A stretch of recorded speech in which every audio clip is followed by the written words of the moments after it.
Between 1450 C to 1750 C, there were developments in global networks. European exploration expands. Trade with Asia not only gave the Europeans spices, but they also acquired new technology. Many kings were quick to use these new methods: the compass, more accurate maps, and other advancements to navigation and naval forces.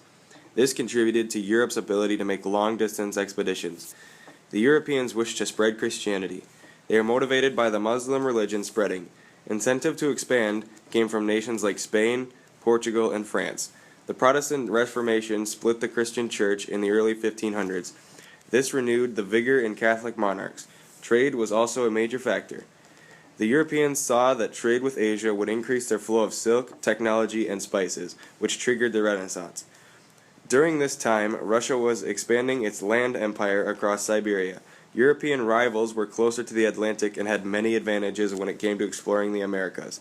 Other nations like Central Asia had very limited access. In the early 15th century. China sent enormous treasure ships that carried thousands of sailors as a show of might. They brought back a large variation of goods, but advisors of these expeditions decided that they were too expensive and stopped. Prince Henry the Navigator sent ship after ship down the western coast of Africa, looking for a trade route to the Indies. Along the way, they charted the Madeira and Azores Islands. In 1488, they reached the Cape of Good Hope in South Africa. For the next 10 years, the Portuguese and Arab merchants interacted in the Indian Ocean. In 1498, Vasco da Gama succeeded in making it to India. The Spanish sought a different route to the east. They didn't have much of a choice because other nations had already claimed their routes.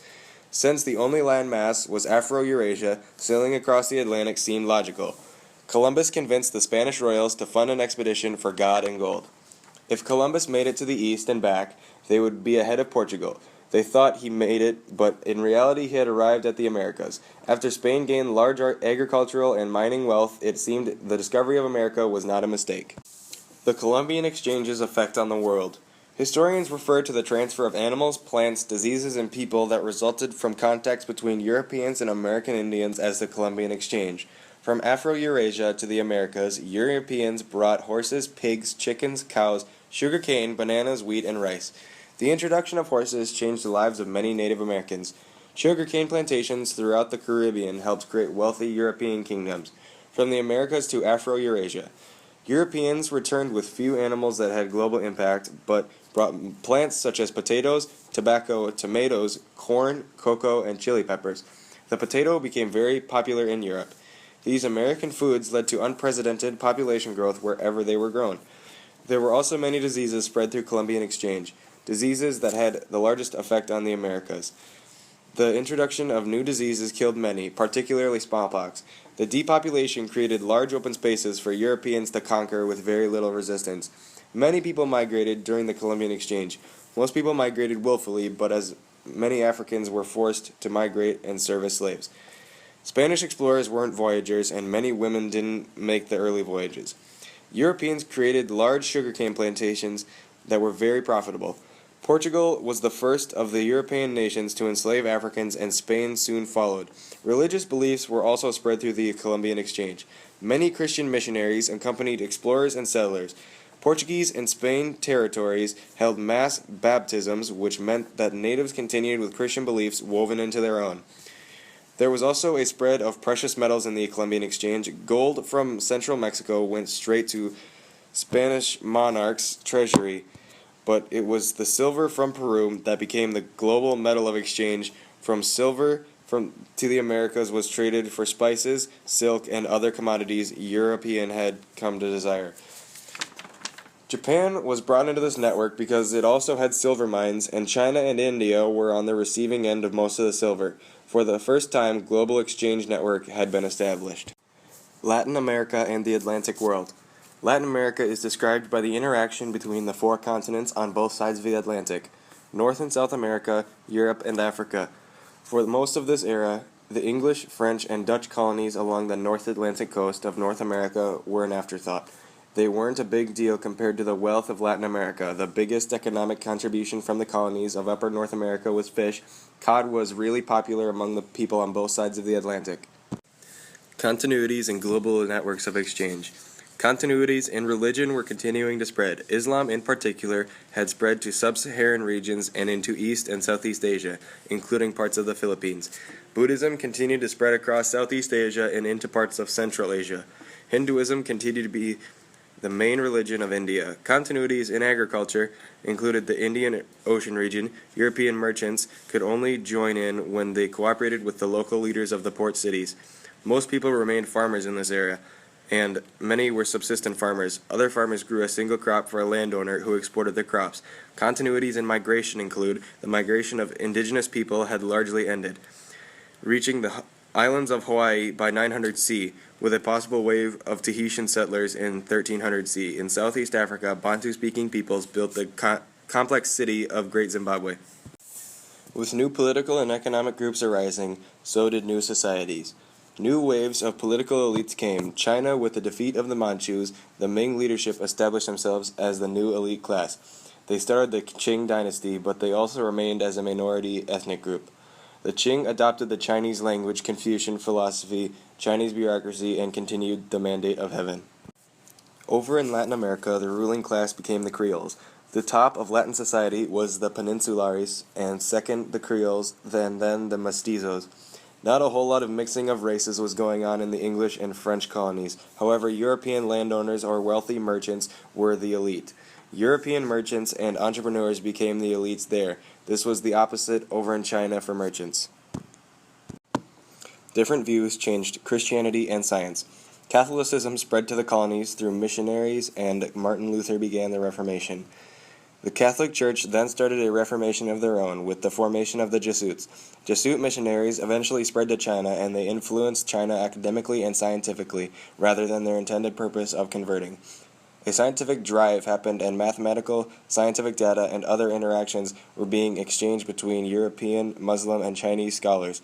They all did this in hope of developing new technology to gain a competitive edge in the world markets. This scientific revolution changed the way the Westerners and some Christians thought, and eventually led to the Industrial Revolution. With the inclusion of the Americas and Oceania into global systems, this expanded the global economy. There was an increase of labor in Russia, India, and China due to insufficient results of goods being manufactured at an increase in demand. Slavery also intensified at this time in Africa because of the same reasons, but instead of slaves were needed in the Americas, Mediterranean Ocean, Indian Ocean, and some of Europe. This led to a massive decline in Africa's population. Encomienda and Mita systems helped supplement slavery in Latin America, and Europe also hired indentured servants when slaves weren't available. There were many developments in the governments of empires. China, Russia, Ottoman, and the Western European countries maintained and increased their power. China's government, the Qing, wanted to put down the Mongols and separate themselves from Russia. They did this by military conquest. China maintained its religious tolerance and conquered areas. Russia also drove out the Mongols. Russia expanded through conquest. Ivan the Terrible began conquering Siberia.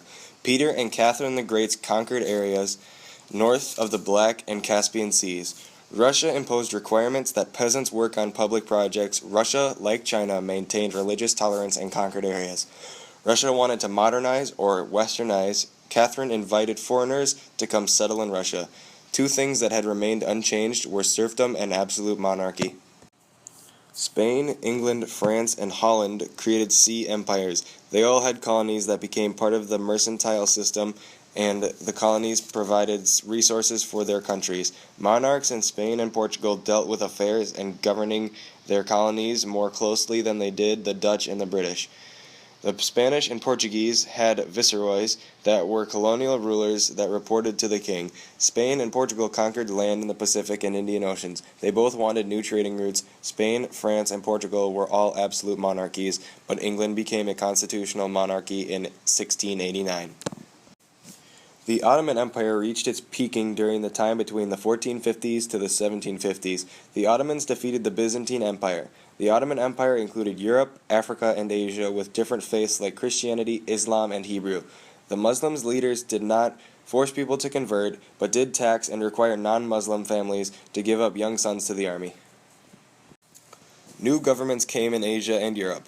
Europeans went to Japan in the 1500s and took advantage of their feudal system. Many European countries sent missionaries and merchants to Japan.